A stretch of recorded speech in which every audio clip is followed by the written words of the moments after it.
membedakan. Udah bisa dia membedakan ini makanan, ini ini kotoran, ini kue. Nah, itu memayis.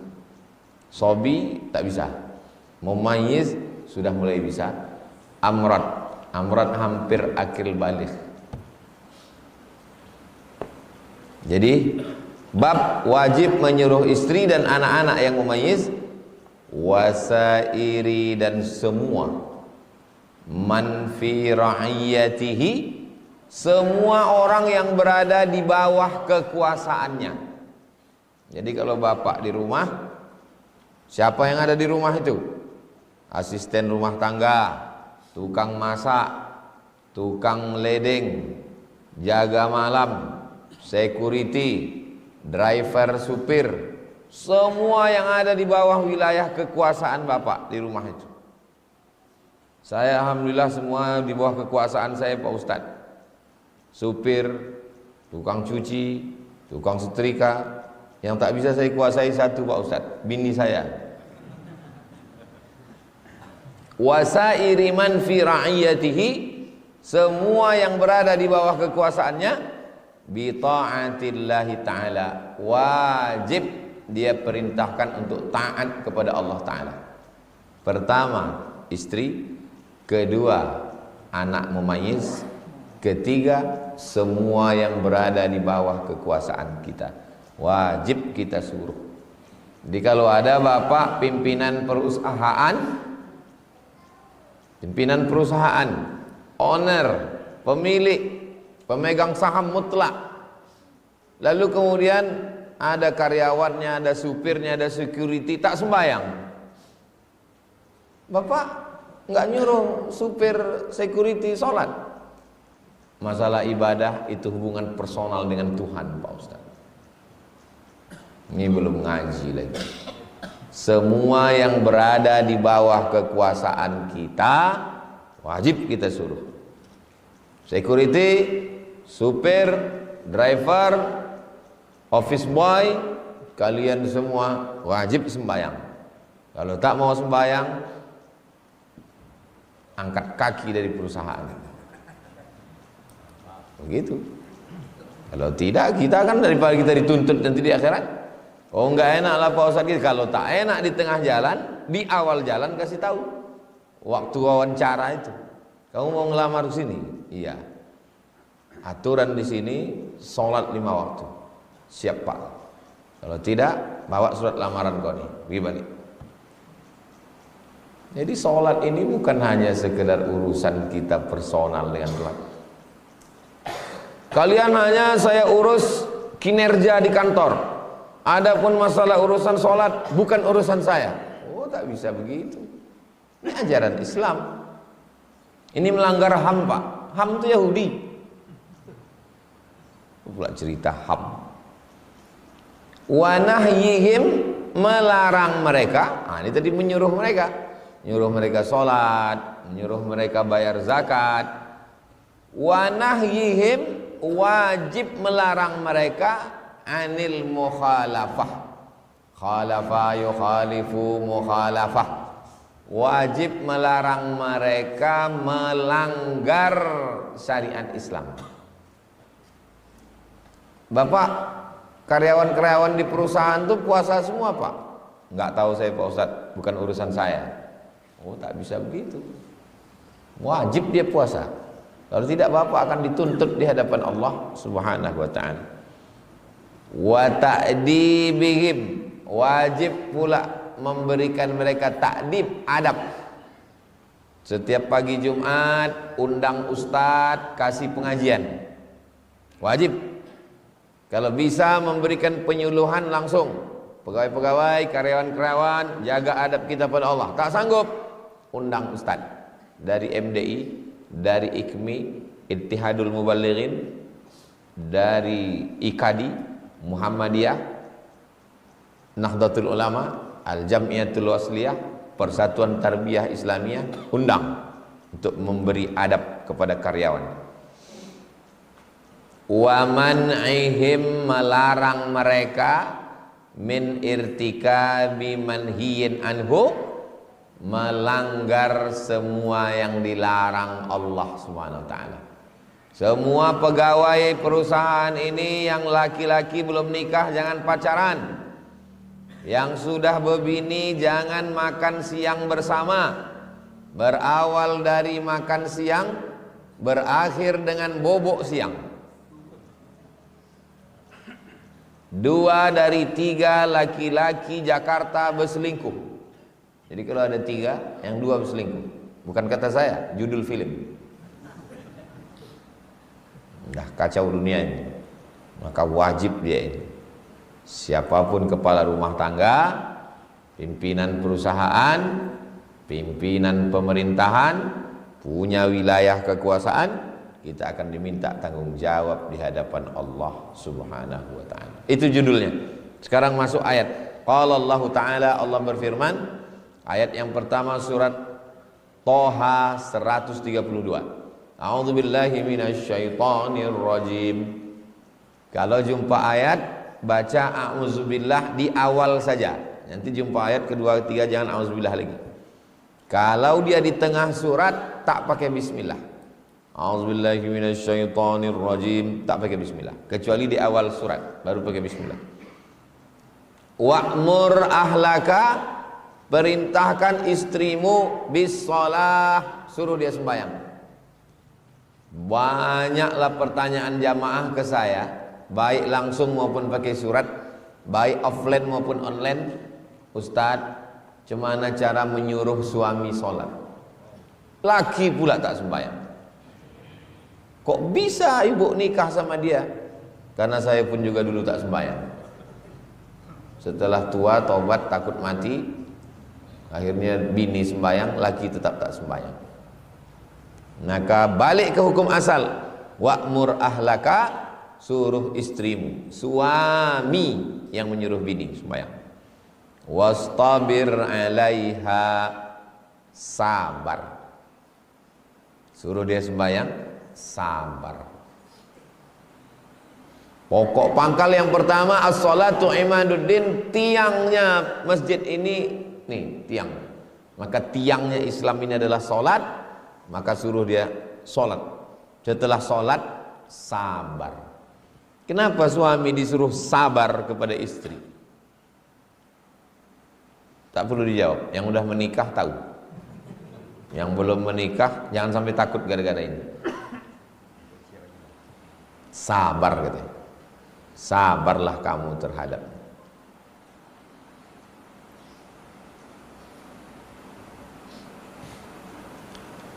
Perbedaan laki-laki sama perempuan ke tempat belanja. Laki-laki pergi ke pasar pagi, apa mau dicarinya? Mau beli ikan, beli dia ikan, balik. Kalau perempuan tak begitu. Pergi dia ke sana, pergi dia ke sini, pergi dia ke sini, balik dia, lupa dia beli ikan. Nah, itu maka disuruh wastabir 'alaiha. Kan disuruh sabar. Wastabir 'alaiha. Perempuan satu hari mesti mengeluarkan sekian puluh ratus ribu kata satu hari. Kalau tidak dikeluarkannya, stres dia. Itu maka disuruh wastabir 'alaiha. Mak, aku tengok takut kalian nikah. Wastabir 'alaiha. Wa qala ta'ala, kemudian Allah berfirman. Surat At-Tahrim ayat 6. Ya ayyuhalladzina amanu, hai orang beriman, qu anfusakum, jaga dirimu, wa ahlikum, dan istrimu. Diri dulu, jaga diri, habis itu wa ahlikum, dan istrimu, nara, dari api neraka. At-Tahrim ayat 6.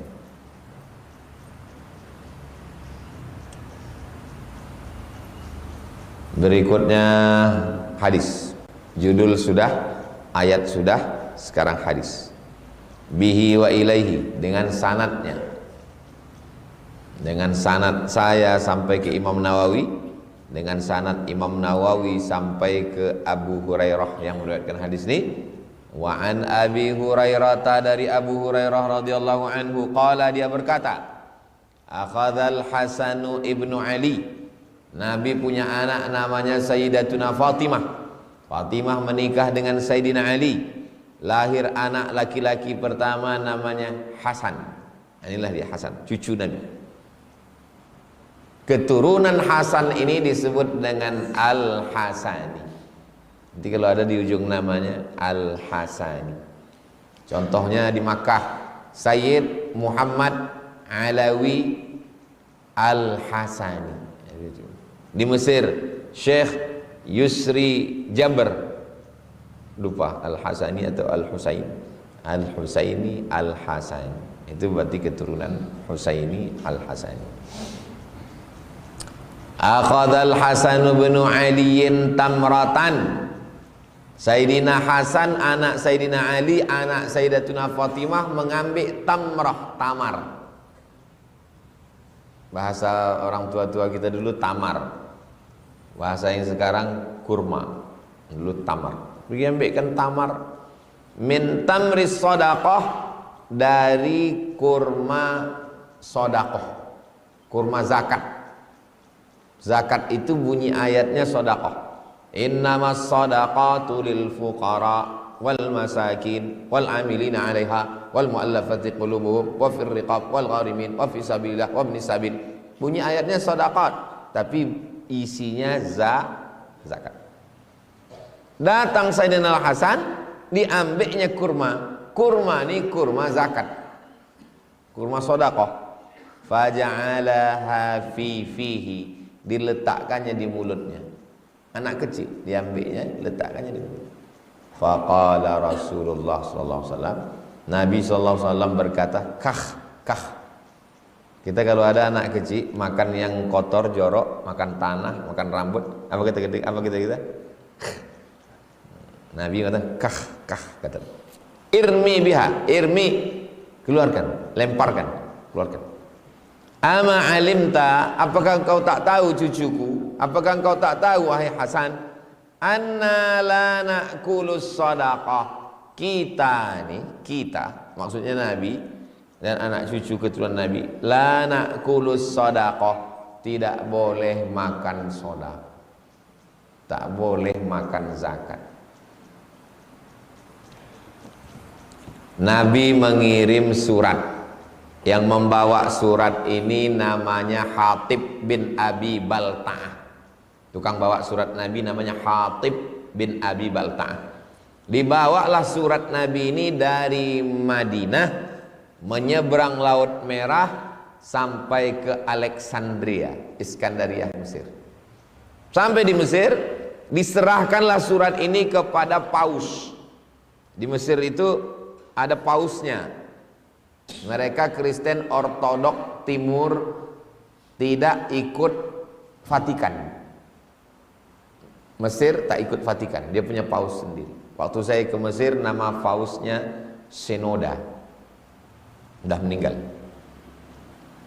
Datang Hatib, dikasihkannya surat Nabi ini kepada paus di Alexandria. Paus itu membaca surat Nabi, habis itu dilipatnya, dikasihnya minyak wangi, diciumnya, dikirimnya ke Nabi Sallallahu Alaihi Wasallam madu. Ada satu provinsi di Mesir itu namanya Banha, produsen madu. Dikirimnya asal Banha madu, sampai ke Nabi, diminum Nabi. Madu yang dikirim paus tadi diminum Nabi. Dikirimnya kain, karena waktu itu Mesir itu produsen tekstil. Disimpan, dipakai Nabi kain. Dikirimnya lagi bighal. Bighal itu lebih besar dari keledai, lebih kecil dari kuda. Dipakai Nabi. Dikirimnya lagi perempuan 2. Yang satu namanya Maria Al-Qibtiyah, adiknya namanya Sirin. Yang Sirin dikasihkan Nabi kepada penyair. Kalau mau perang itu ada yang membangkitkan semangat, penyair namanya Hasan bin Thabit. Nikah sama Hasan bin Thabit. Yang pertama Maria itu menjadi istri Nabi, lahir anak Nabi dari Maria ini. Laki-laki, meninggal umur 18 bulan.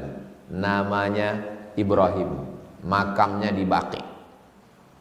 Pertanyaannya, anna la na'kulus shadaqah. Kita, saya, Fatimah, Hasan, Husain tak boleh makan sedekah. Kenapa Nabi menerima dari yang paus Mesir tadi? Karena yang dari Mesir tadi hadiah. Sedekah, zakat tak boleh, karena zakat itu kotoran. Mereka suci, tak boleh makan. Hadiah boleh. Makanya kalau ngasih itu jelas dulu. Jangan sampai dikasihnya kita makan, habis itu baru ngomong, maaf Pak, itu tadi utang. Jelas dulu akadnya. Ini punya Bapak, berpindah ke saya. Dari tangan Bapak berpindah ke saya sebagai apa? 1, hadiah. 2, hibah. 3, zakat. 4, sedekah. 5, wasiat. 6, hutang. 3, gadai.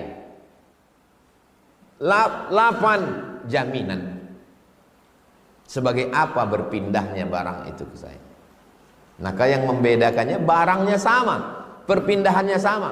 Yang membedakannya adalah akad.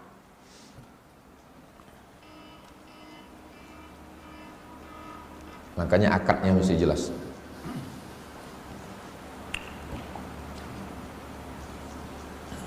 Saya tahun 2008 balik ke Pekanbaru, bulan Agustus, bulan Ramadan. 2008, sekarang 2025, berarti sudah 17. Ini 17 Ramadan yang ke-17 saya nih di Riau, di Pekanbaru. 17 kali udah Ramadan. Balik 2008, 2009 diangkat sebagai tim sosialisasi Basnas Provinsi Riau. Kantornya di samping An-Nur. Suatu pagi, waktu kami udah mau rapat, muncul masalah.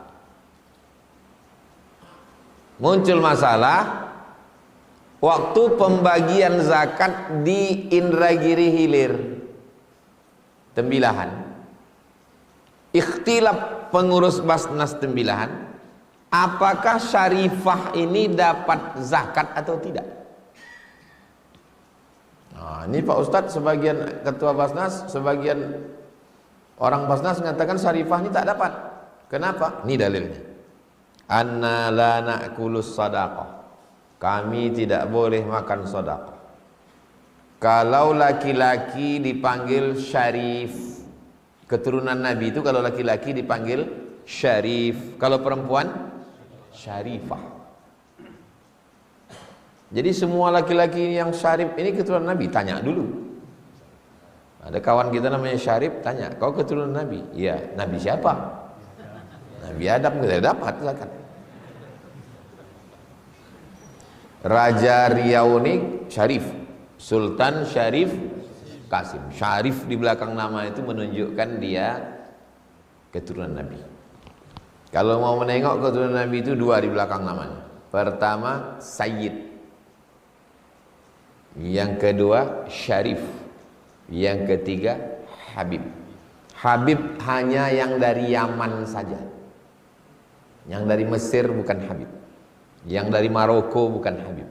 Yang dari Irak bukan Habib.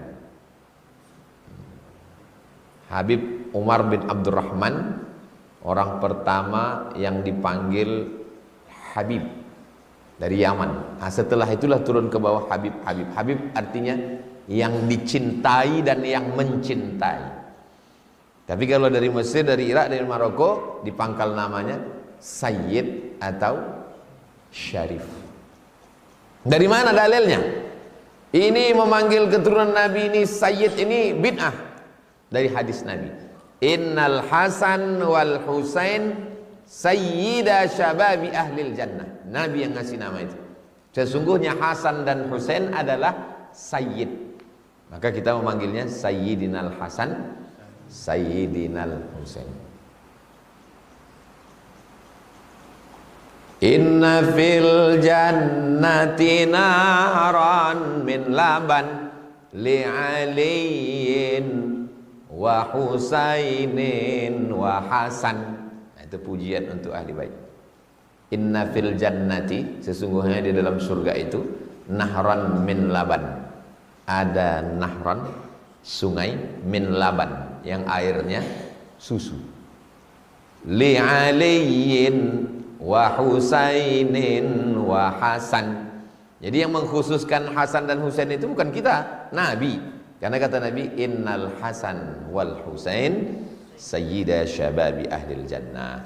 Sesungguhnya Hasan dan Husain adalah sayyidah, pemimpin syabab anak muda ahlil jannah. Jadi ini anak-anak muda ini yang masuk surga nanti, ini pemimpinnya adalah Hasan dan Husain. Jadi kami yang tua ini tak masuk surga Pak Ustaz. La yadkhulul jannata ajuzun. Orang tua tak masuk surga. Hadisnya sahih. Mendengar hadis itu baliklah orang tua menangis. Kenapa kau menangis? Karena Nabi mengatakan la yadkhulul jannata ajuzun. Orang tua tak masuk surga. Tersenyum Nabi. Jadi Nabi itu jangan bayangkan wajah Nabi itu seram. Wa kullu bid'atin dhalalah kata. Gitu. Nah, Nabi itu senyum. Senyum Nabi. Pas ditanya, "Kenapa kau senyum ya Rasulullah?" Karena ada perempuan yang takut, kata dia, orang tua tak masuk surga. Apa maksud ucapan Nabi orang tua tak masuk surga? Semua yang tua-tua ini nanti waktu masuk surga umurnya balik jadi umur 30, 31, 32, 33. Jadi kalau ada umurnya 80, 90, di surga itu turun jadi 30, 31, 32, 33. Rasional, masuk akal. Karena umur 30-an itulah enaknya hidup ini. Indahnya hidup ini 30. Bayangkan kalian umur 80 masuk surga. Apa yang bisa kalian lakukan?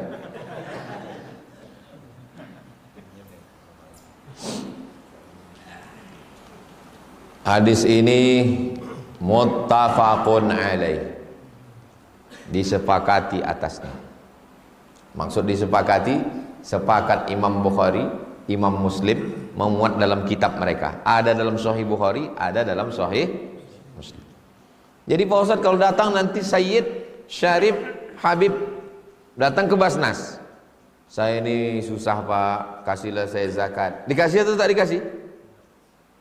Ikhtilaf.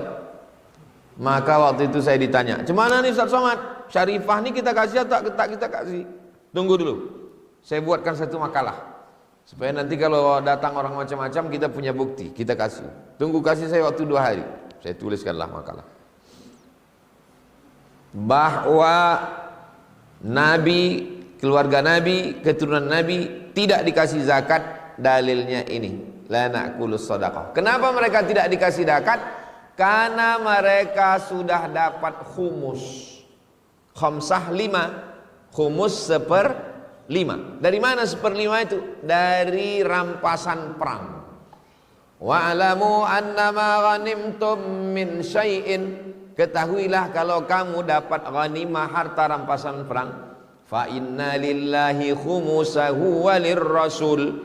Allah dan Rasul dapat 1/5. Misalnya perang kita, kemudian kita dapat 1 miliar. 1/5 dari 1 miliar 200 juta. Maka untuk Sayyid 200 juta.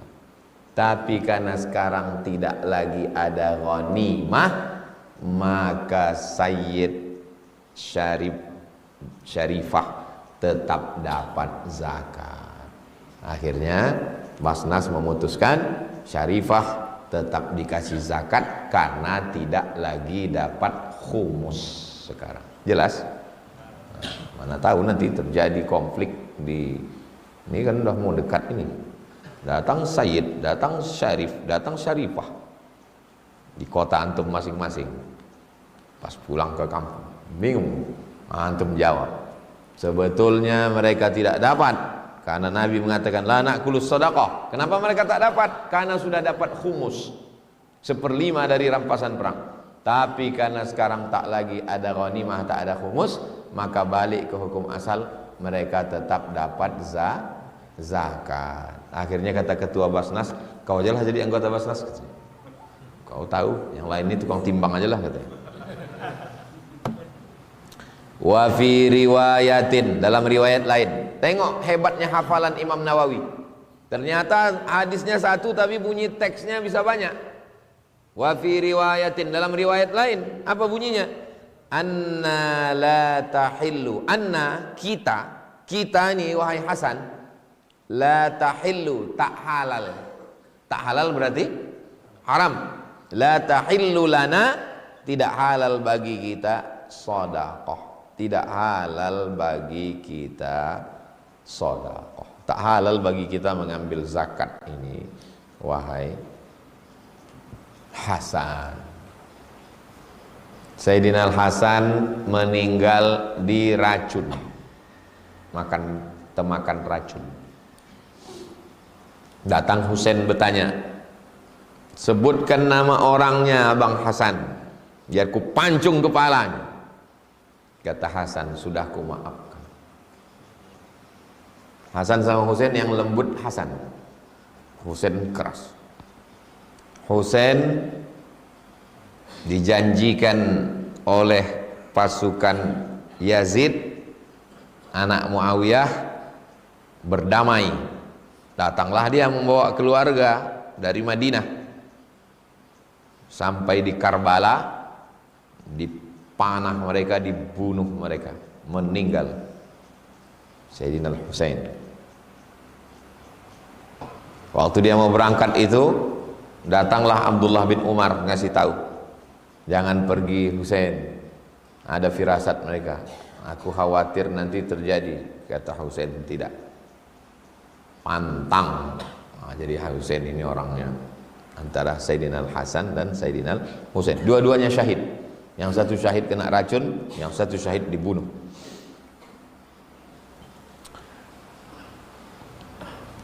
Judul ayat, hadis, penjelasan kata-kata yang aneh.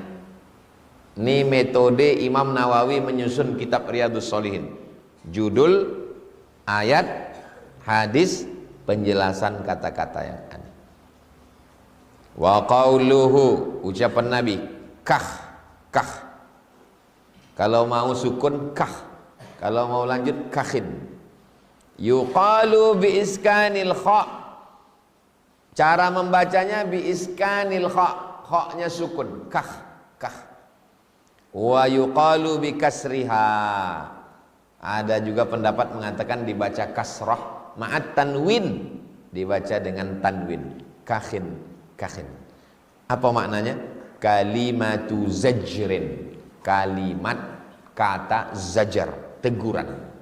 Lis-sabiyi, untuk anak kecil, anil mustaqdarat, anak kecil supaya jangan makan kotor. Wa kana al-Hasanu sabiyya, waktu itu Sayyidina Al-Hasan ini sabi, anak kecil. Ada hadis Nabi melarang Hasan makan kurma. Ada Nabi hadis menggendong Hasan Husain, dipeluknya, yang satu diciumnya, satu diciumnya. Ada Nabi lama sujud, rupanya cucunya naik ke tengkuknya. Ada hadis Nabi sedang khutbah, turun Nabi ke bawah. Ini mimbar Nabi, ini kamar Nabi dengan Aisyah. Belakang itu kamar Fatimah dengan Ali. Jadi kalau antum sampai ke Raudhah, amin. Ini Raudhah, ke depan mimbar Nabi, mihrab Nabi, dinding rumah Nabi. Pas yang sini itu kamar Nabi dengan Aisyah. Yang belakangnya itu masih dalam satu rumah itu, yang sekarang jadi rumah. Yang belakang itu kamar Ali dengan Fatimah. Nah, di halaman itulah Hasan sama Husain tuh berkelahi, rebut-rebutan kain, bertarik-tarikan. Turun Nabi dari mimbar, turun melerai cucunya itu, antarkannya ke rumah, naik lagi Nabi ke atas mimbar. Itu dalil khotib tuh boleh turun ke belakang untuk menyentikkan telinga anak-anak yang ribut di belakang. Apang kali kau tak batal khutbah. Tak boleh keras kepada anak-anak. dilembutkan sapu kepalanya. Apa makna hadis Nabi? Nabi maksudnya dia berinteraksi dengan anak kecil. Jangan bayangkan Nabi Sayyidul Awwalin wal Akhirin, Sayyidul Anbiya wal Mursalin, lalu tak peduli lagi sama anak kecil. Pernah kita berdialog sama anak kecil? Nabi berdialog sama anak kecil. Jangan makan ya, ini tak halal sama kita. Sobi, masih kecil. Sudah jam 6:10. Kita hadis terakhir 299. Wa an Abi Hafs, dari Abu Hafs, Umar bin Abi Salamah. Umar anak Abu Salamah. Nama Abu Salamah itu Abdullah bin Abdul Asad. Ada laki-laki nama anaknya Salamah, maka dia dipanggil Abu Salamah. Nama bininya Ummu Salamah. Abu Salamah. Nama asli dia Abdullah bin Abdul Asad. Abdu artinya hamba, Asad singa. Abdul Asad hamba singa, son of the lion. Kalau sekarang ada orang mengasih nama Abdul Asad, tak boleh, musyrik. Tak boleh menghambakan diri kepada singa. Ini nama sebelum Islam. Rabib.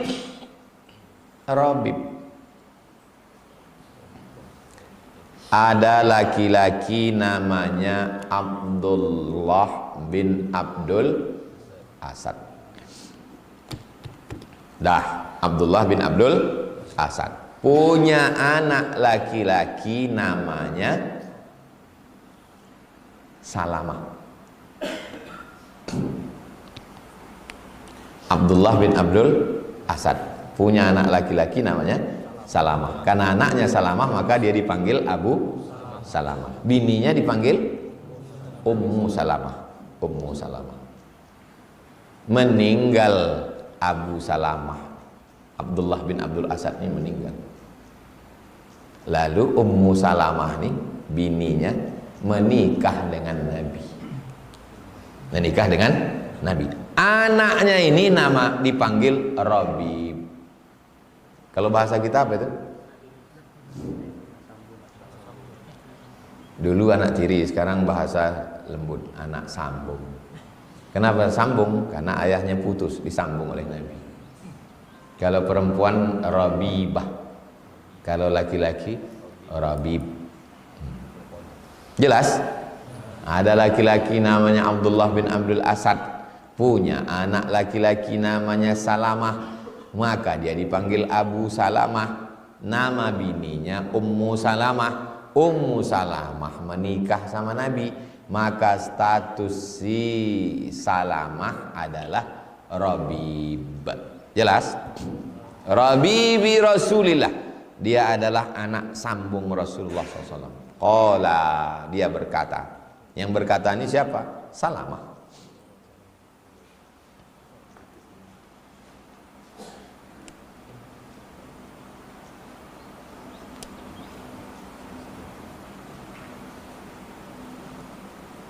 Umar bin Abi Salamah berkata, kuntu ghulaman,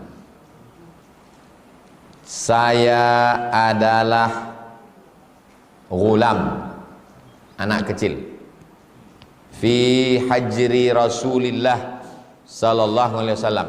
Saya anak kecil yang berada di bawah perlindungan penjagaan Rasulullah.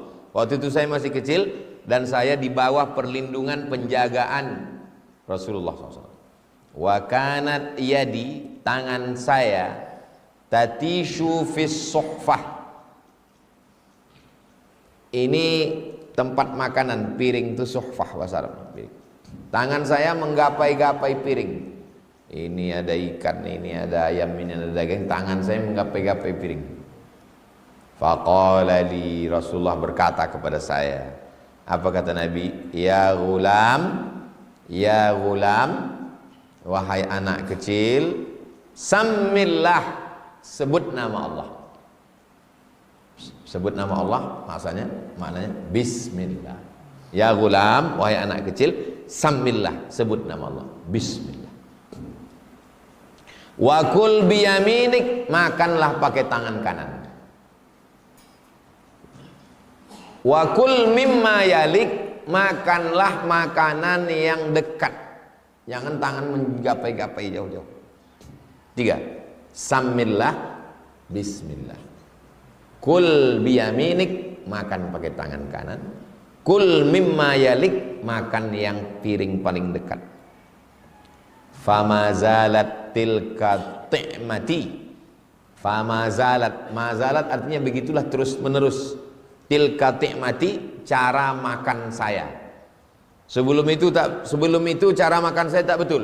Setelah Nabi kasih tahu, famazalat, begitulah terus menerus. Tilka ti'mati, cara makan saya. Ba'du, setelah kejadian itu. Muttafaqun alaih, hadis ini pun ada dalam Sahih Al-Bukhari, ada dalam Sahih Muslim. Penjelasan kata yang sulit, watatishu. Tatishu artinya taduru, berputar, tangan ini berputar, berkeliling. Fi nawahis sohfah, di piring-piring, di sekitar piring. Makan apa yang dekat dari kita.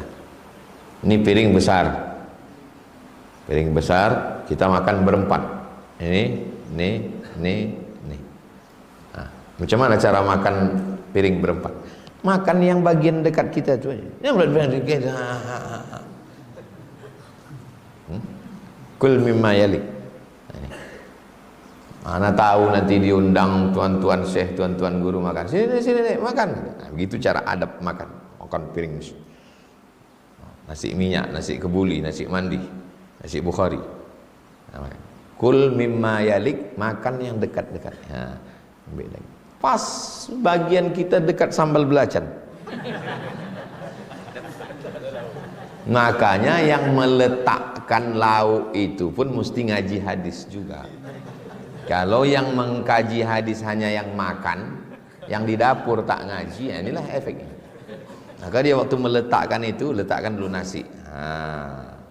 Habis nasi, sambal tuh gini kan keliling. Pembagian ayam sama daging juga merata keliling. Habis itu timun-timunnya, acarnya. Jadi orang waktu makan tuh diambilnya yang dekat-dekat dia aja. Jadi kalau ada orang mengatakan, jijiklah saya Pak Ustadz, tak seperti yang kau bayangkan. Yang kau bayangkan di kamai-kamai nasi itu. Makan sedikit sih. Geser sedikit. Asal dah kenyang. Saya kalau ada orang makan piring sendiri-sendiri ada beramai, ikut saya ngeramai itu. Kenapa? Ada barokah di situ. Dan lain rasanya kita makan ramai itu. Kalau nak kecil tuh tahu kita seberapa habisnya. Kalau situ tak tahu. Entah sedikit, entah banyak. Inilah dalil makan itu hadis sahih cuman bismillah. Bismillah. Jadi nanti kalau antum dengar ada orang makan di samping bismillah, dua kemungkinan. Berarti dia tidak mau pakai hadis dhaif. Allahumma barik lana fima razaqtana wa qina azabannar. Dhaif. Atau dia lapar betul. Sampai tak ingat dia lagi bismillah. Kalau gitu boleh kami baca Allahumma barik lana? Boleh, enggak salah. Allahumma barik lana itu cukup 5 syarat. Bukan dalam masalah akidah, bukan dalam masalah halal haram, masih bernaung di bawah hadis sahih. Tidak ada periwayatnya yang kazab, pendusta, pembohong, penipu. Dan dia untuk fadail a'mal. Allahumma barik lana fima razaqtana wa qina azabannar.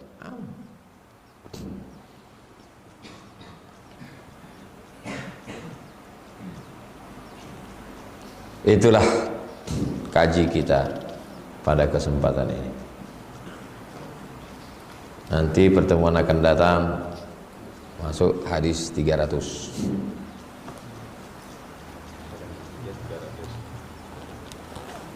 Berapa tahun udah 300 nih? 2 tahun.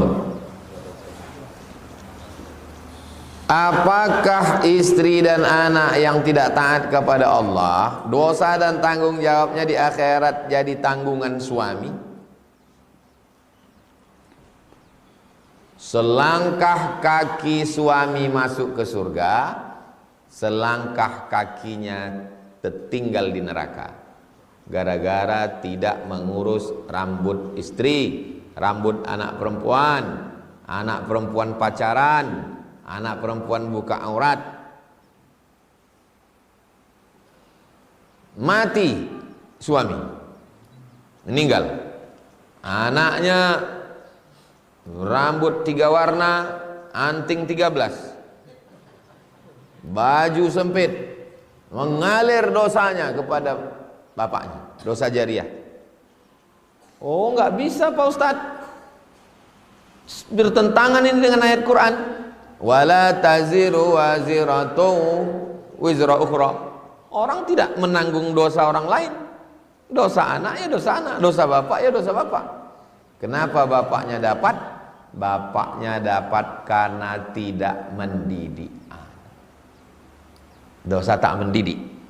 Tapi kalau anak ini sudah dimasukkannya ke pesantren, sudah dididiknya, sudah diajarnya, bininya pun sudah dinasehatinya, dipanggilkannya guru mengaji, tak juga sampai dia mati, maka lepas tanggung jawab dia di hadapan Allah Subhanahu wa taala. Karena kita ini wa alil insani illa ma sa'a, manusia hanya mendapatkan apa yang dia lakukan. Dosa saya ya saya tanggung sendiri, dosa anak bini saya ya tanggung masing-masing. Tapi karena saya tidak mengajar, tidak mendidik, tidak menegah, tidak menyuruh, tidak melarang, mereka menjadi jahat, na'udzubillah, itulah yang menyebabkan dosa. Tapi kalau udah dinasehati, dipanggilkan ustadz mengaji, dibuatkan acara pengajian keluarga, arisan dibuatkan pengajian, maka kita sudah lepas di hadapan Allah. La yukallifullahu nafsan illa wus'aha. Jelas?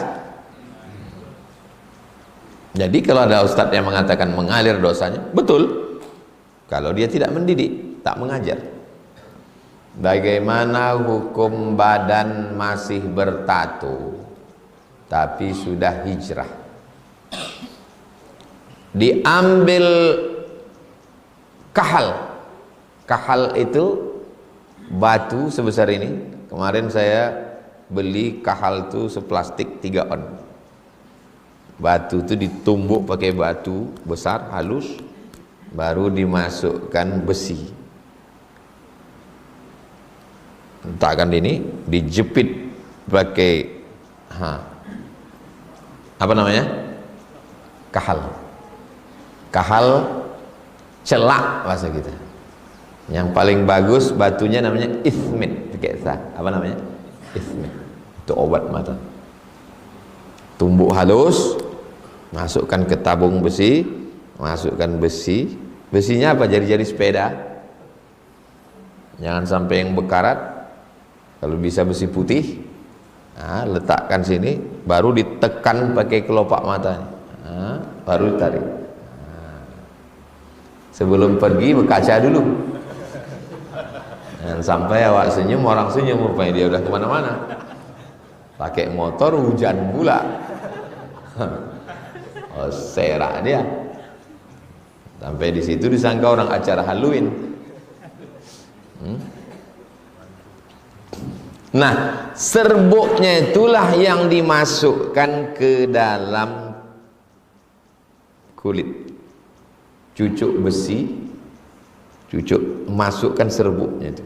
Itulah yang disebut dengan tato. Tato, T-A-T-T-O. Bahasa Arabnya washmah.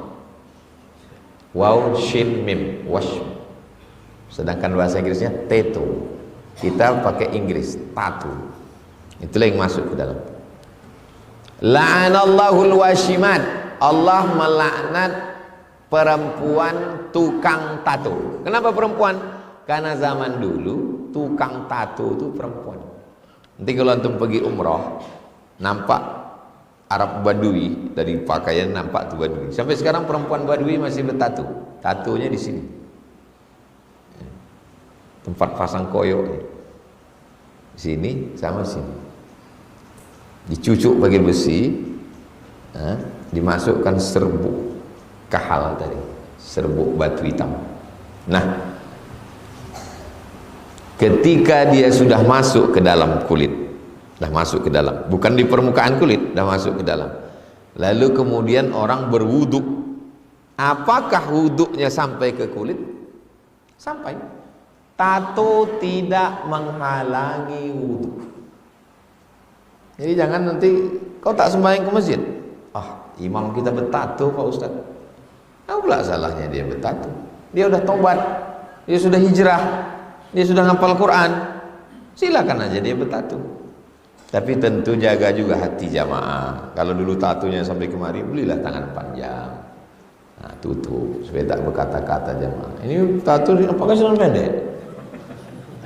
Sebelum 17, luruskan jamaah, luruskan. Jaga juga hati Allah. Jadi intinya tato tidak menghalangi air wudhu, kecuali tatonya stiker plastik diletakkan sini, habis itu ditarik, melekat dia di atas, tak masuk air wudhu ke dalam. Kukunya hitam Pak Ustaz, tengok dulu kenapa kukunya hitam. Hitam karena black henna. Black henna bukan di atas kuku, black henna itu masuk ke kuku, tidak menghalangi wudhu. Yang menghalangi wudhu itu kutek plastik yang dioleskan cat, itu yang menghalangi wudhu. Tapi ada juga yang ketiga, tidak kutek, tidak black henna, apa? Daki. Kuteknya di ujung aja, hitam.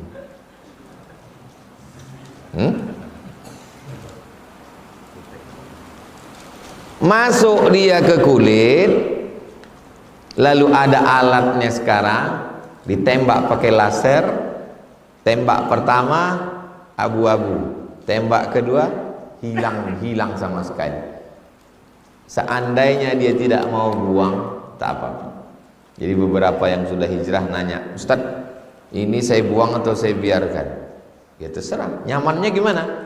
Nyamannya saya buanglah Pak Ustaz. Pergi ke tempat tembak. Saya Pak Ustaz nggak mau saya buang, saya biarkan aja, biar bebas parkir, biar kalau ada acara kenduri nggak ngantri kita Pak Ustaz, biar agak segan sedikit orang. Bagus. Ke masjid tengok orang, dia bertato aja ke masjid. Kau baru satu-satunya tato inilah, itu pun mau niru Rano Karno. Zaman dulu mah ya tatonya cuma tai lalat satu, itu pun udah kabur pula. Bagaimana hukum badan masih bertato tapi sudah hijrah? Tak ada urusan. Sholatnya sah, puasanya sah, zakatnya sah, hajinya sah, umrohnya sah. Waktu masuk Masjidil Haram, waktu tawaf itu kan ittiba, kainnya kan nampak, mama orang-orang bertato-tato itu sampai kemari itu. Apa ada polisi Masjidil Haram itu melarang masuk? Haji gitu ada? Nggak apa-apa, dia tidak menghalangi air wudhu dan dia bukan najis. Boleh, tak perlu disetrika kulit itu.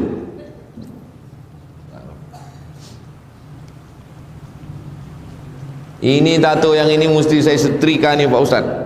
Kenapa? Mantan pacar sudah jadi bini orang.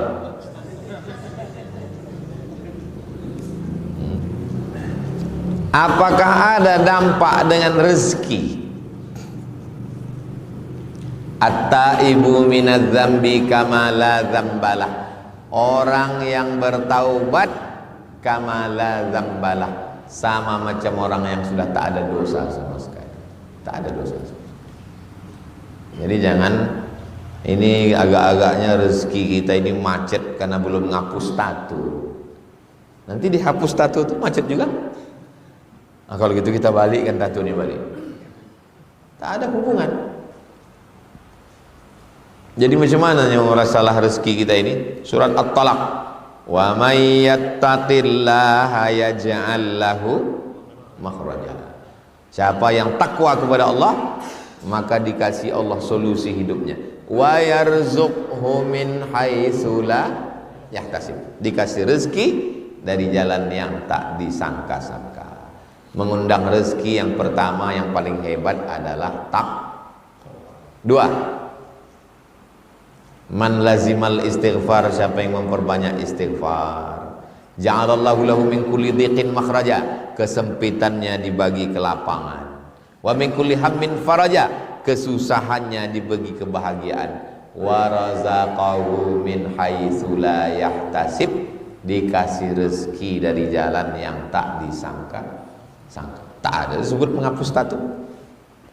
Yang pertama takwa, yang kedua istighfar, yang ketiga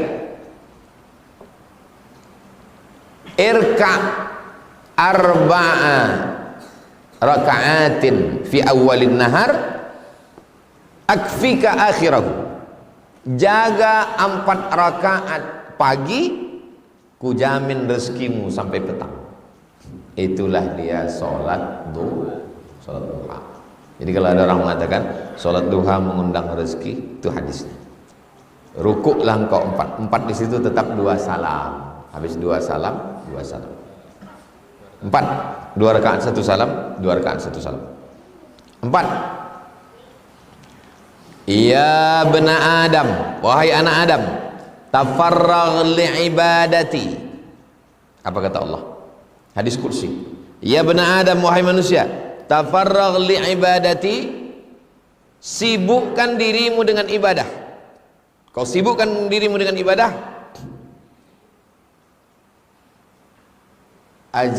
ja'altu fi sadrika ghinan, kubuat hatimu merasa cukup, wa asuddu faqra, kututupi segala kebutuhan. Wa illa taf'al, tapi kalau kau tidak menyibukkan dirimu dengan ibadah, maka Allah jadikan kita sibuk tak tentu arah. Walam asudda faqra, tapi kefakiranmu tetap tidak aku tutupi. Sibuk ke sana, sibuk ke sana, tetap juga kurang. 5. Man syaghalahu zikri an mas'alati, siapa yang sibuk berzikir mengingat aku sampai lupa berdoa. Saking sibuknya berzikir sampai lupa berdoa. Kau ada berdoa? Aku udah sibuk kali zikir sampai tak sempat lagi berdoa. A'taituhu afdal ma u'tis sa'ilin, aku berikan kepada dia lebih utama, lebih hebat daripada yang diminta orang berdoa. Sibukkan aja diri antum dengan zikir. Subhanallah wa bihamdihi, subhanallahil azim, subhanallah wa bihamdihi, subhanallahil azim. Terserah zikirnya apa. Afdalul zikri fa'lam annahu la ilaha illallah, la ilaha illallah. Sibuk dengan zikir, ku kasih engkau lebih utama daripada yang diminta orang berdoa. Tapi jangan gara-gara ini antum tak berdoa, tetap berdoa. Bolehkah saya bayarkan zakat kepada guru mengaji atau ustadz di kampung saya? Uang zakat yang dapat guru ustadz, apakah boleh diambil? Apakah boleh dia ambil atau dia bagikan lagi? Tak boleh keluar dari 8 kotak, 8 asnaf. Kita punya guru ngaji. Guru ngaji kita ini masuknya kemana? Innamas shadaqatu lil fuqara. Fuqara tak ada income sama sekali. Orang tua umur 70, tak ada kebun, tak ada anak, sebatang kara, masuk dia fakir. Wal masakin, ada income 500.000 sebulan, kebutuhan 3 juta. Ada income tapi tak cukup, itu namanya miskin. Wal amilina 'alaiha, amil. Wal muallafati qulubuhum, muallaf. Wa fir riqab, hamba sahaya yang mau merdeka. Wa fi Inna sadaqatil fuqara wal masakin wal 'amilina 'alaiha wal mu'allafati qulubuhum wal gharimin, orang yang terlilit utang. Wa fi sabilillah, perang. Wa binis sabil, musafir yang putus belanja, datang dari Palembang, datang dari Bengkulu, datang dari Jawa, mau pergi ke Aceh, putus belanja. Ibnu sabil. Sekarang guru ngaji itu masuknya kemana? Dia masuknya ke miskin, dapat. Dia masuknya ke fakir, dapat. Dia masuknya ke amil, dapat. Dia masuknya ke gharim wal gharimin, dapat. Dah. Kalau masuk, kalau tak masuk, dah. Saya dikasih orang, tertulis di situ zakat. Zakat. Boleh saya ambil apa tidak? Aku pula tak boleh. Tapi kalau saya berfatwa untuk diri saya sendiri, tentu yang saya ambil dalil yang menguntungkan. Maka kalau untuk diri saya tak bertanya ke diri saya tanya Komisi Fatwa MUI Provinsi Riau. Assalamualaikum Ustaz. Waalaikumsalam. Saya dikasih orang zakat, bolehkah saya ambil? Tidak. Antum tak masuk dalam 8 asnaf. Saya balik kan, mohon maaf ya Pak, jangan tersinggung, kata Komisi Fatwa aku tak masuk. Jaga diri. Jadi antum nanti kalau pulang ada orang ngasih zakat, antum tanya kawan, aku dapat enggak? Ditanyanya balik, aku dapat berapa? Kata dia. Oke, uang zakat yang diambil guru ngaji saya tadi, oh rupanya guru ngajinya mau ngambil, diambilnya. Apakah boleh dia ambil sendiri atau dibagikannya lagi? Kalau dia termasuk dalam 8 asnaf, ambillah. Tapi kalau tidak, balikkan supaya dibagikan oleh Badan Amil Zakat Nasional. Apa hukum mengkhususkan doa di sujud terakhir? Aqrabu ma yakunul abdu min rabbih wa huwa sajid. Seorang manusia paling dekat dengan Tuhan, dengan Rabb, dengan Allah ketika dia sedang bersujud. Fa aksiru fihi doa, perbanyaklah doa waktu sujud. Hadis sahih Muslim. Pertanyaannya, bolehkah mengkhususkan doa di sujud terakhir? Boleh. Hadis sahih Muslim. Tapi kalau tak bisa bahasa Arab, doanya dalam hati, jangan dilafazkan. Satu kata keluar dari mulut yang bukan bahasa Arab, batal sholat. Biniden, batal sholat. Batal. Dalam hati sih. Kalau bahasa Arab Pak Ustaz, boleh. Da'autu lisyafi'i fi salati 40 sanah. Kata Imam Hambali, Imam Ahmad bin Hanbal, aku mendoakan Syafi'i dalam sembahyangku 40 tahun. Bunyi doanya, Rabbil firli wali walidayya wali Muhammad bin Idris Asy-Syafi'i. Ampunkan dosaku, ampunkan dosa mak ayahku, ampunkan dosa guruku Imam Syafi'i. 40 tahun. Boleh, sah. Kalau tak sah, batallah solat Imam Hambali. Di mana itu Pak Ustaz, bisa kami tengok? Dalam Manaqib Imam Syafi'i. Manaqib itu buku biografi. Jadi kalau ada orang ngundang, datang ya besok acara Manaqib, maksudnya baca biografi. Biasanya Manaqib Imam Abdul Qadir Al-Jilani, dibacakan Manaqibnya. Itu namanya acara Manaqib. Ayah saya sholat 5 waktunya masih bolong, kadang sholat kadang tidak. Apakah saya sebagai anak wajib mengingatkannya? Bapak, ayah-ayah, kalian yang tak sembahyang, kupesankan kalian sembahyang kalian. Kalau tidak, neraka jahanam tempat kalian. Nah, sembahyang kalian Pak. Sembahyang kalian Pak, sembahyang kalian Pak. Mestinya kalian yang menyuruh anak kalian, bini kalian, keluarga kalian. Nah, ini kalian pula tak sembahyang. Nah, dah kirimkan video ke dia. Daripada kalian payah bercakap. Nah, nanti potong tak sampai semenit tadi itu. Masukkan ke TikTok, kasihkan ke grup-grup ayah-ayah tak sembahyang.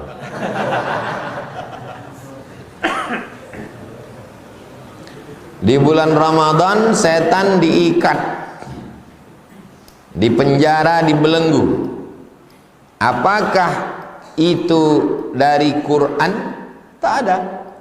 Dari Al-Fatihah sampai ke An-Nas, tunjukkan saya mana ayatnya setan diikat. Pernah kalian sholat imam baca, ingatlah setan diikat gitu. Tak ada. Lalu dari mananya bahan ceramah ustadz itu katanya setan diikat?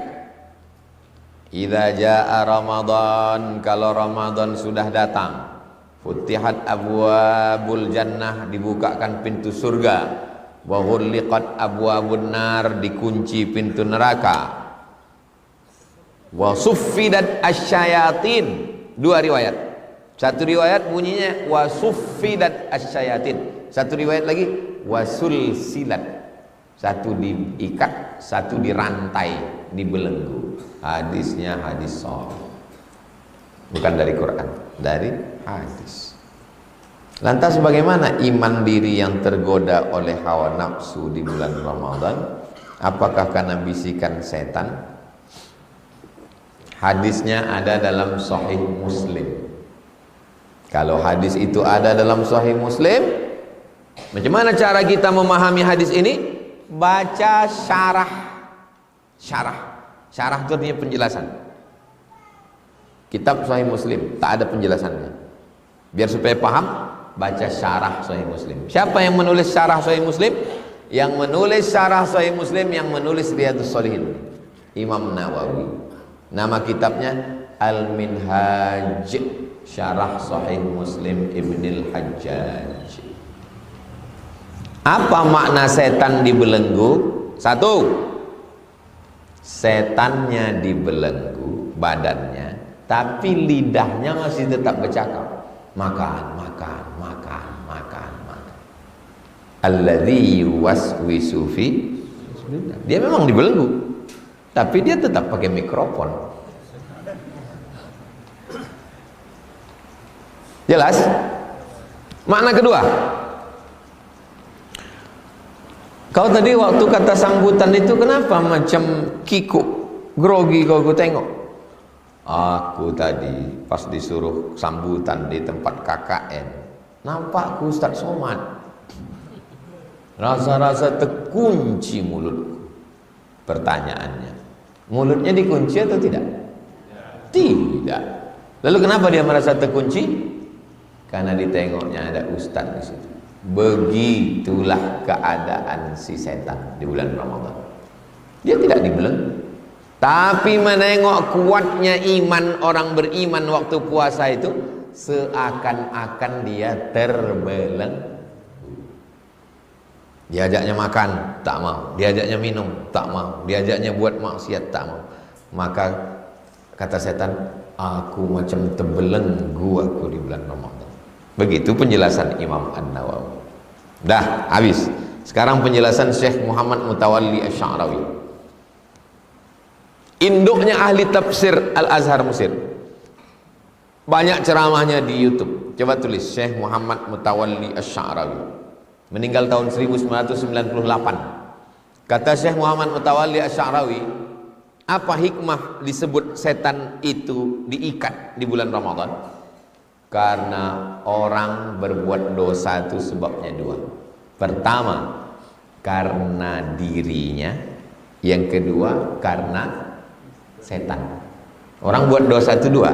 Pertama, karena dirinya. Kedua, karena setan. Nah, di bulan Ramadan setan diikat. Jadi kalau ada orang buat dosa, itu berarti karena kalau ada orang buat dosa sekarang, itu murni karena dirinya. Jadi yang selama ini menyalah-nyalahkan setan, minta maaflah ke setan. Maafkan aku setan. Kata setan, ambolalah mau pensiun dini. Karena perbuatan manusia lebih parah daripada setan. Itulah penjelasan ulama tentang makna setan dibelenggu. Jelas apa tak jelas? Ingat 3 penjelasan, sampaikan nanti kok ditanya orang. 2 dari Imam Nawawi, 1 dari Syekh Muhammad Mutawalli Asy-Sya'rawi.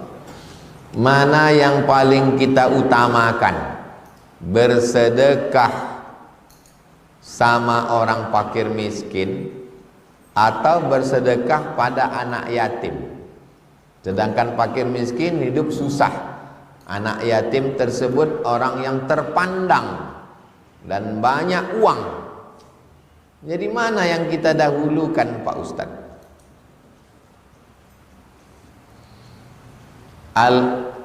Al-sadaqah ala qadril hajah. Bersedekah itu sesuai dengan hajat. Bersedekah sesuai dengan hajat. Orang lapar, kasih makan. Orang tak berbaju, kasih baju. Anak yatim, sawit bapaknya luas, kebun gotahnya banyak, duit pensiun bapaknya mengalir, tapi emaknya sibuk mengurus skincare, mau berlaki lagi. Sampai anak ini tidak ada guru ngaji, tak mengaji budak nih. Maka untuk anak yatim bukan dikasih beras, tapi dikasih voucher. Voucher ngaji gratis 12 bulan. Potong 2 vouchernya, ke dia 1, ke Ustadz Imam Masjid Al Baitur Rahman 1. Ustadz, ini vouchernya untuk 12 bulan, terhitung nanti dari Syawal ya Pak Ustadz. Ustadz ngajar ke sana. Kami sudah koordinasi ke sana. Makanya tidak semua ayat tentang anak yatim itu ngasih makan. Wabtalul yatama hatta idza balagun nikah. Ujilah anak yatim sampai dia usia nikah. Bukan tentang ngasih duit. Menguji anak yatim kecakapan ekonomi. Uji anak yatim. Kira-kira dia udah bisa enggak mengadministrasi keuangan? Kalau sudah, fa in anastum minhum rusydan fadfa'u ilaihim amwalahum. Kalau kamu tengok anak ini sudah cakap, kembalikanlah harta mereka. Misalnya saya dikasih amanah menjaga kebun anak yatim 10 hektar. Saya pegang. Habis itu saya uji dia. Lulus dia, balikkan. Ayat lain. Alladzina ya'kuluna amwalal yatama zulman. Orang yang memakan harta anak yatim. Anak yatimnya kaya. Innama ya'kuluna fi butunihim nara. Mereka makan api neraka di perut mereka. Anak yatimnya kaya, bukan miskin. Nah, jadi tidak semua anak yatim itu dikasih. Yang miskin itu dikasih makan. Yang yatim, santunan anak yatim. Jangan semuanya kasih duit. Maka kita mesti kenal anak ini. Dia perlu apa? Anak ini tak punya Quran, kasih dia Quran. Mohon berikan saya doa kesehatan, karena saya mengalami sakit sudah lama. Sekarang masih minum obat dari rumah sakit. 4 amal. Amal badan, amal lisan, amal pikiran, amal harta. Yang pertama amal badan, sembahyang hajat. Usolli sunnatal hajat. Hajatnya sehatkan aku ya Allah. Allahu Akbar. Pagi, petang, siang, malam, unlimited, bebas. Amal badan. Yang kedua amal lisan. Untuk niat supaya aku engkau sehatkan ya Allah. Al-Fatihah. Berapa kali? 10 kali, 100 kali, 1000 kali. Sehatkan aku ya Allah. Al-Fatihah.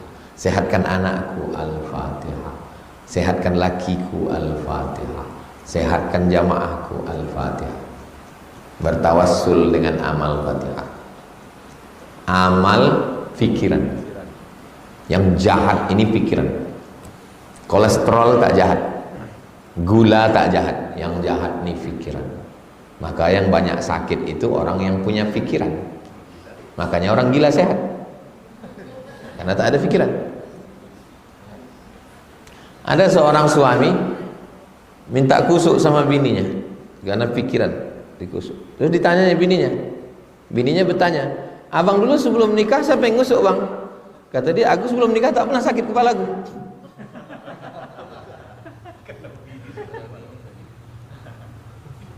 Berarti dia sakit itu gara-gara pikiran, apa gara-gara bini. Naik asam lambung, naik diabetes, naik gula darah, naik kolesterol, gara-gara pikiran. Maka tenangkan pikiran dengan apa?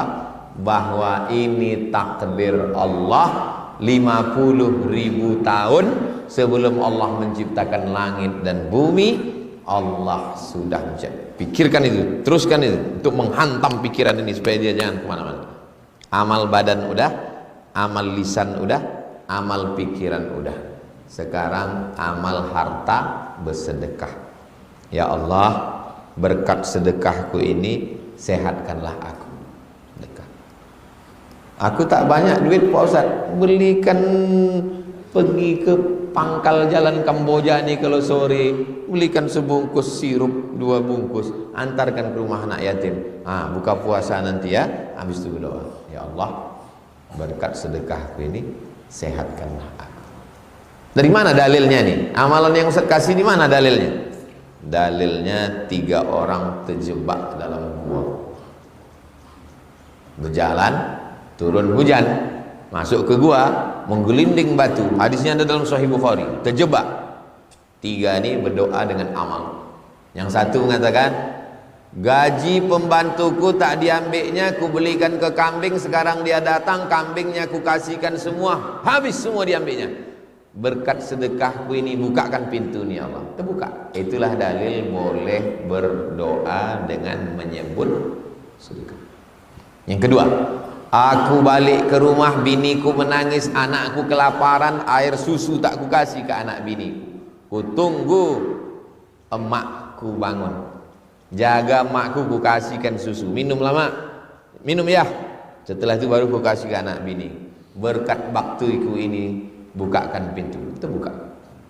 Yang ketiga, aku jatuh cinta kepada sepupu, hampir kami berzina, tak jadi karena aku takut padamu. Berkat rasa takutku ini, bukakanlah pintu gua, terbuka. Itu dalil bahwa berdoa itu jangan kosong. Ada yang kita bawa, namanya wasilah. Ya ayyuhalladzina amanu taqullaha wabtaghu ilaihil wasilah. Malam tadi saya balas komentar tentang kredit syar'i. Dia bilang kredit syar'i jika terlambat ada uang tahzirnya, hukum keterlambatan, uangnya untuk kemaslahatan umat. Apakah boleh kredit syar'i pakai tahzir jika terlambat? Tahzir peringatan, attention, denda. Karena kalau tidak didenda, orang nanti terlambat semua bayar. Beda bank syariah dengan bank konvensional. Bank konvensional kalau kau terlambat bayar denda, dendanya dibagi kepada semua nasabah. Itulah riba itu. Sedangkan bank syariah tetap ada denda, dendanya untuk maslahah ammah, kepentingan umum, untuk jalan, untuk jembatan, untuk panti jompo, bukan dinikmati personal, tapi untuk masalih ammah, kepentingan umum. Itu boleh menurut syariat Islam. Semua permasalahan bank syariah dikeluarkan fatwanya melalui DSN, Dewan Syariah Nasional. Semua bank mesti ada 3 orang DSN, Dewan Syariah Nasional, mengeluarkan fatwa. Di bank itu ada namanya DPS, Dewan Pengawas Syariah. Itulah maka orang berlomba-lomba masuk fakultas syariah jurusan muamalah ekonomi, karena nanti tamat mau jadi DPS, Dewan Pengawas Syariah. Kau kuliah di mana? Fakultas Syariah. Jurusan ekonomi syariah. Oh, mau jadi pengawas ya? Enggak, mau nikah sama pengawas. Berapa takaran untuk satu fidyah? Mazhab Syafi'i 1 mud. 1 mud, 1 mud, 1 mud, 1 mud. 1 mud, 1 mud, 1 mud, 1 mud. Berapa mud? 4 mud ini campur jadi satu, namanya 1 sok.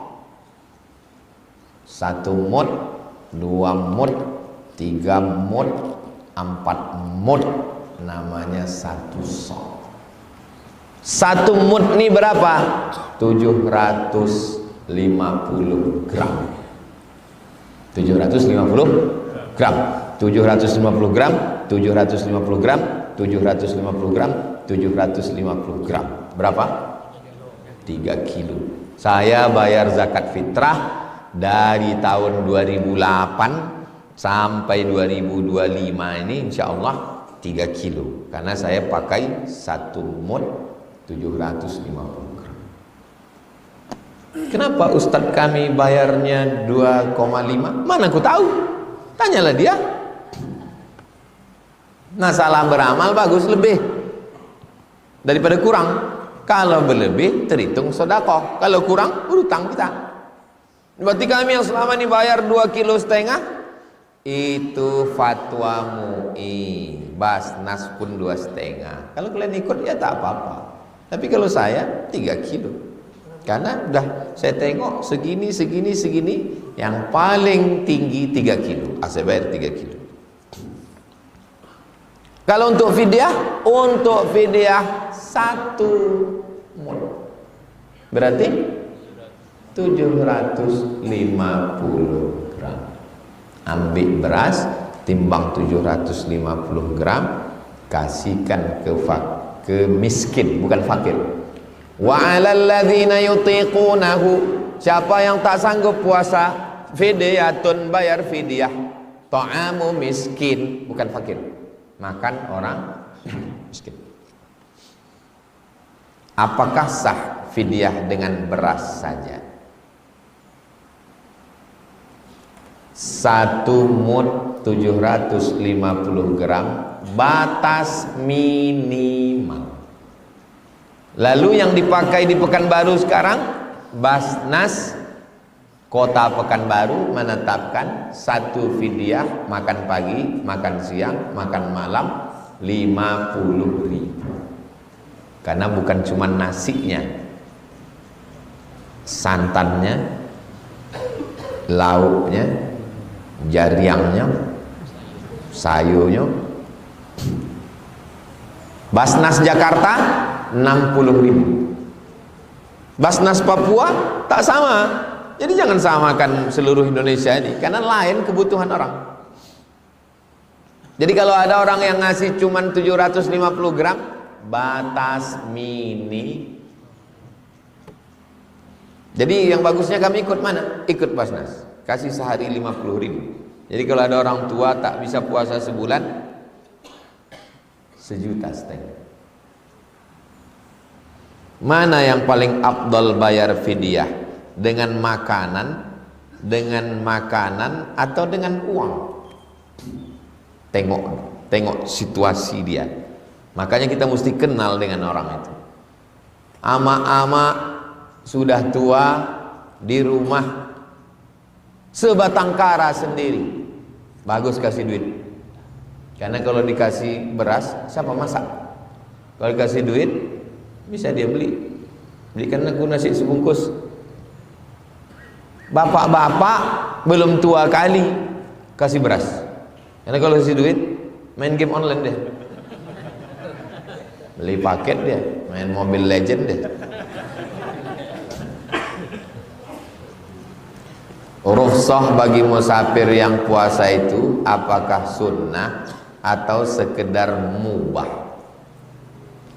Faman kana minkum maridon, siapa yang sakit, au ala safarin, atau musafir, fa'iddatum min ayyamin ukhar, ganti di hari yang lain, itu sunnah atau mubah? Mubah. Mana dalilnya mubah? La yalumanna minnal muftir as-shaim. Waktu kami pergi ke Makkah, kami sedang puasa, yang puasa tak ngejek yang tak puasa, yang tak puasa tak mengejek yang puasa. Itu menunjukkan dia mubah. Karena kalau sunnah pasti semua sahabat melaksanakan sunnah. Jadi yang puasa jangan mengejek. Kau tak puasa ya, neraka jahanam. Yang puasa pun jangan ngejek yang tak puasa. Lebih baik berbuka atau puasa Pak Ustadz? Timbang-timbang dirimu. Kira-kira menurut kau mana? Aku pun bingung Pak Ustadz. Sedang kau aja bingung terhadap diri kau sendiri, apalagi aku. Kita lah yang menimbang diri kita. Aku rasa-rasanya Pak Ustadz lagi bawa mobil nih sudah sampai Bagan Batu. Tadi berangkat dari Pekanbaru jam 7. Sekarang Bagan Batu jam 1. Insya Allah nanti sampai ke Tanjung Balai maghrib. Masih kuat? Masih. Terus kan? Ini Pak Ustadz kalau begini nih sampai Ekanopan meninggal nih Pak Ustadz. Makan. La tulqu bi'aidikum ila tahlukah. Kami berdua Pak Ustadz bisa ganti-gantian. Ganti-gantian. Dua-duanya udah mau sekarat Pak Ustadz. Makan kalian.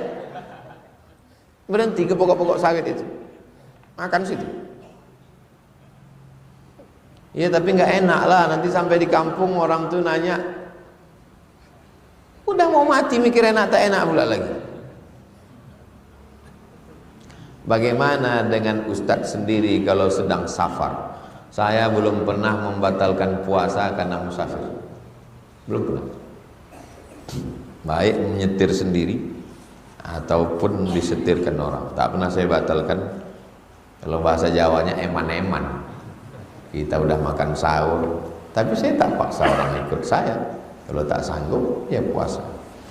Mudah-mudahan istiqomah iman Islam, sehat badan, bisa kita beribadah, mati husnul khatimah. Ala hazihin niyah, untuk niat yang baik-baik ini. Al-Fatihah. A'udzubillahi minasyaitonir rajim. Bismillahirrahmanirrahim. Alhamdulillahirabbil alamin arrahmanir rahim maliki yaumiddin. Iyyaka na'budu wa iyyaka nasta'in. Shiratal mustaqim. Shiratal ladzina an'amta 'alaihim ghairil maghdubi 'alaihim waladdallin. Amin. Allahumma shalli 'ala sayyidina Muhammad wa 'ala ali sayyidina Muhammad. Ya qadhiyal hajat, engkau yang menunaikan segala hajat. Ya rafi'ad darajat, engkau yang mengangkat segala derajat. Ya syafi, engkau yang maha menyembuhkan. Isfi mardana, sembuhkan saudara kami yang sakit. Waqdi hajatina, tunaikan segala hajat kami. Wa duyunana, tolong kami melepaskan hutang piutang kami. Wa sahih ajsadana, sehatkan badan kami. Wa qawwi imanana, kuatkan iman kami. Taqabbal siyamana, terima puasa kami. Tamim taksirana, sempurnakan segala kekurangan kami. Wa ja'alna minal mukhlasin, jadikan kami orang yang ikhlas. Wa ja'alna muqimas shalah, jadikan kami orang yang menegakkan salat. Wa min dzurriyyatina, sampai ke anak cucu keturunan kami. Allahumma ftah qulubana, bukakan pintu hati kami. Wali walidina, kedua orang tua kami. Wali masyaikhina, guru kami, untuk senantiasa mendoakan kami. Rabbana atina fid dunya hasanah fil akhirati hasanah wa qina adzabannar. Wa sallallahu ala sayyidina Muhammad wa ala alihi wasallam. Walhamdulillahi rabbil alamin. Taqabbalallahu minkum minna wa minkum taqabbal ya karim. Terima kasih segala perhatian. Mohon maaf segala kesilapan. Kita sholat sunat isyraq 2 rakaat. Usolli sunnatal isyraq raka'ataini lillahi ta'ala. Assalamualaikum warahmatullahi wabarakatuh.